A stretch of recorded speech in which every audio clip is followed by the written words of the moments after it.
যেটা রশিদ আহমদ গঙ্গি রহমাতুল্লাহ আলাইহি বলে, পৃথিবীর সমস্ত মানুষের আল্লাহ একটাই মাকসাদ হইল, পৃথিবীর সমস্ত মানুষ সৃষ্টি করার একটাই মাকসাদ রবের হইল মানুষ যেন ইহসানের দরজা হাসিল করে। ইহসানের দরজা তাকেই বলা হয় আনতাবুদাল্লাহ কান্নাকা তারা ফাইন লাম তাকুন তারা ফাইন্নাহু ইয়ারাক। আরে তুই যখন সিজদা দিবি আকিমুস সালাহ, হয়তো তুই দেখে দেখে সিজদা দিবি আলীর মতো, নয়তো তুই যদি এই চোখ অর্জন করতে না পারো, মনে মনে ভাববা আমি তো অন্ধ, আমি চোখে কিচ্ছু দেখি না,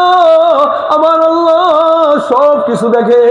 এই ভাবনা নিয়া 2 রাকাত নামাজ পড়ার জন্য জাহির অঙ্গ ধরিতে হয়, বাতিল জিনিসগুলা পাক করে যখন আল্লাহু আকবার বলে দাঁড়ায় যাওয়া যায়, রব আপনার সামনে হাজির হয়ে যায়। সুবহানাল্লাহ বলে আল্লাহ আল্লাহ মিকুনান আরদো সামাম,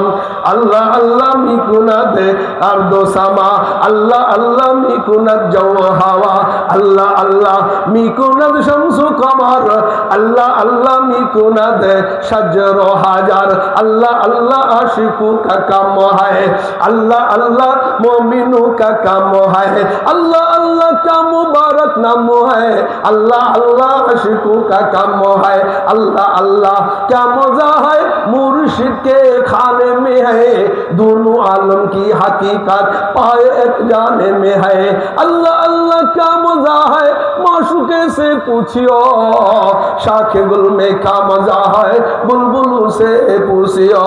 अल्लाह अल्लाह क्या मुबारक नाम है, अल्लाह अल्लाह माशूकों का काम है, अल्लाह अल्लाह कैसे शीरीन स्तोलम शेर शाकर मिकुनद जानम तमाम, अल्लाह अल्लाह कल हशूरी मैडियार मोमिनদের কে ডেকে বলবেন কাম হিয়ার, আল্লাহ আল্লাহ কাল হাশরে বেরেগত কাফেরদেরকে ডেকে বলবেন গেট আউট। এই জন্য আমার